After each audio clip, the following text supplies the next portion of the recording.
Johnny adalah seorang agen dengan kepribadian yang aneh. Dalam misi tapi tidak bisa menahan godaan. Bisa pergi dengan cantik ke bak mandi air panas, presiden ditembak mati. Karena untuk meningkatkan konsentrasi diri sendiri, dia memutuskan untuk menjadi biksu. Mulai sejak itu, Johnny naik ke gunung belajar kungfu punya China. Dia secara bertahap menguasai seni bela diri. Akhirnya berhasil berlatih silat, berjalan tanpa alas kaki di atas bara panas tidak ada masalahnya. Tidak hanya seni bela dirinya yang bagus, kecerdasannya juga luar biasa. Meskipun rekan satu menari terus-menerus, Johnny hanya menyelesaikannya dengan tongkat kecil. Dia pasti lupa kalau kepala dia sangat keras. Karena dia terlalu tua untuk belajar kungfu, jadi dia tidak bisa memahami semuanya. Jadi master keluarkan perintah. Johnny harus menggunakan pikirannya untuk mengendalikan tubuh. Perlahan laun batu kecil itu ditukar dengan batu besar. Sampai suatu hari, Johnny menerima intelijen nasional.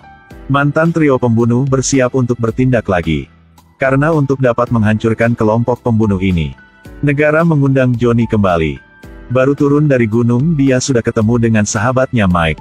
Mike membawa dia untuk melihat pertunjukan teknologi baru. Dia bahkan memberi Johnny mobil yang sangat mewah. Setelah memilih alat yang tepat, juga memperkenalkan Johnny seorang asisten bernama Albert. Kemudian mereka berdua berangkat bersama. Berdasarkan petunjuk, temukan yang pertama. Mereka memiliki senjata rahasia. Itu adalah ramuan yang bisa membuat orang mengikuti perintah apapun.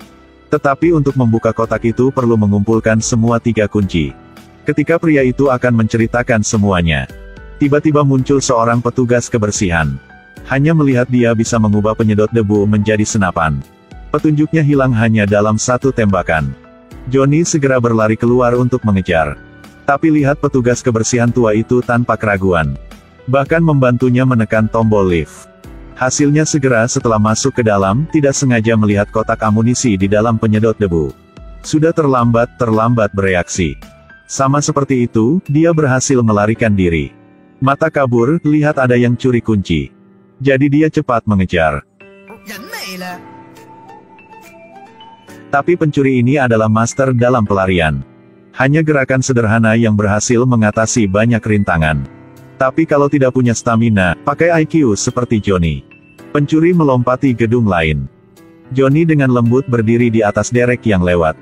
Pencuri menggunakan seluruh kekuatannya untuk menaiki tangga ke bawah, Johnny hanya naik lift saja. Si pencuri melompat ke kayak dan pergi. Dan Johnny mengendarai kapal pesiar untuk mengejar. Hanya melihat Johnny mengeluarkan kamera untuk mengambil gambar, pencuri itu jatuh ke dalam air. Baru naik ke darat, sudah mau protes. Kurang dari 1 menit dari awal hingga jatuh. Kemudian pencuri memanggil seseorang untuk membantu. Awalnya keren, tapi kemudian dia membantu Johnny berurusan dengan rekan satu timnya. Memang benar bahwa aktor utama, berdiri diam aja udah menjadi pahlawan. Akhirnya Johnny berhasil ambil kunci. Tapi barang penting seperti itu tidak simpan sendiri, tapi berikan kepada orang lain untuk disimpan. Tepat ketika Johnny ingin memberikan kunci kepada atasannya, kuncinya hilang. Tiba-tiba sebuah sedot debu muncul di pintu. Segera Johnny menjadi waspada. Karena dia pikir pembunuh tua itu sudah kembali. Bergegas ke depan untuk melawan.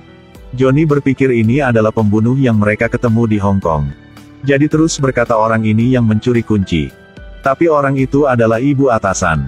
Johnny terkejut, bingung tidak tahu bagaimana cara untuk menjelaskan. Tidak lama kemudian, dia ikuti ke dapur untuk minta maaf.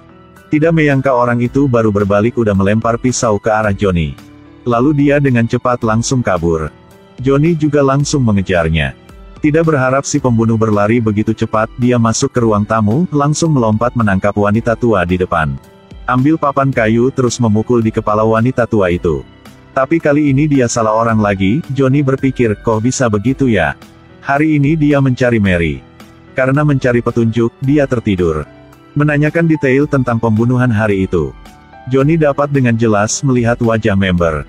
Ketika mereka mencari pria itu, pembunuh tua itu muncul tepat waktu lagi. Pada saat pria itu ingin ceritakan yang sebenarnya, langsung ditembak mati. Johnny bawa pria itu masuk ke helikopter untuk masuk ke rumah sakit. Pembunuh tua itu juga terus menembak tidak mau berhenti. Untuk menghindari bombardir musuh. Johnny menerbangkan helikopter dan bersembunyi di hutan. Tapi sayang pesawatnya diserang. Ketika Johnny tidak tahu jalan ke rumah sakit. Untungnya, ada konvoi ambulans. Jadi itu mendarat langsung di atap ambulans. Tapi ketika mereka sampai ke rumah sakit, sudah terlambat. Sebelum meninggal pria itu kasih tahu Johnny. Orang terakhir dari tim mereka adalah Badai Tornado, sedang bersembunyi di dalam Chia. Setelah selesai omong langsung meninggal. Abis dari situ Johnny bocil langsung cerita semua kepada sahabatnya, Mike. Selain itu, dia memberikan kunci kedua kepada Mike untuk mengurusnya. Tapi Johnny tidak tahu bahwa Mike adalah satu-satunya yang tersisa dari trio pembunuh. Intinya sekarang dia sudah punya semua kuncinya. Mike langsung laporan ke kantor. Fitnah Johnny adalah pembunuh. Setelah itu Johnny dicari oleh seluruh negeri, untungnya ada truk yang menghalangi jalan. Johnny baru berhasil melarikan diri. Dia datang ke rumah partner, Albert. Katakan padanya hari ini adalah hari untuk bertemu dengan para pemimpin. Pasti pembunuh akan datang. Lalu Albert dan Johnny memainkan satu permainan. Dia berpura-pura dibunuh oleh Albert, berhasil menyelinap masuk. Pada saat itu, Mike meminta bawahannya untuk memasukkan obat ke dalam minuman. Lalu berikan kepada bos senior Chia. Pada saat dia mau minum, Johnny tiba-tiba masuk ke dalam. Sekarang Johnny baru bilang itu semua kejahatan Mike. Tapi setelah mengatakan itu, Johnny meminum gelas air tadi. Baru saja selesai minum, Johnny ingin meminta secangkir lagi tetapi sebelum dia bisa mengatakannya, pikirannya mengembara. Sangat cepat dia berubah menjadi alat yang patuh. Mike memerintahkan Johnny untuk membunuh presiden asing. Saat pertemuan, Johnny mengeluarkan satu lipstik. Beberapa detik kemudian berubah menjadi senjata kecil. Saat dia hendak menembak presiden, Johnny ingat apa yang dia ajarkan dari masternya. Jadi dia menggunakan tangan kirinya untuk memblokir tangan kanannya. Setelah sedikit perjuangan psikologis, Johnny akhirnya menang atas dirinya sendiri. Mary berlari ke dalam untuk bantu Johnny. Belum cukup, nambah lagi. Mike melihat semua, rencana dia gagal, ingin melarikan diri. Johnny langsung mengejar dari belakang. Setelah naik kereta gantung, Johnny mengalahkan Mike. Tapi saat dia berkelahi, tangannya tersangkut di tali. Mike mengambil kesempatan untuk membuat masalah untuk Johnny. Mike langsung tendang di bagian bawah perutnya Johnny, tapi tidak menyangka Johnny tidak sakit sama sekali. Mike panik ingin ambil pistol. Tapi sekarang Johnny juga bisa lepaskan ikatan tangannya. Dia langsung menendang ke pantat Mike. Semua sudah berakhir. Kau sudah kalah, tidak bisa melarikan diri dari tangan saya. Melihat Mike sedang melarikan diri, Johnny keluarkan satu-satu payung lalu pencet tombolnya. Satu roket kecil muncul dari payung terbang keluar. Keberanian Johnny dipuji oleh Ratu. Tapi Ratu sekarang adalah pembunuh tua itu menyamar jadinya. Melihat upaya pembunuhan itu gagal, dia melarikan diri. Johnny dengan cepat mengejar, mengendalikan orang di depannya. Lalu ambil piring makanan terus memukul di muka dia. Pada saat itu pembunuh tua juga diantar masuk. Film berakhir di sini.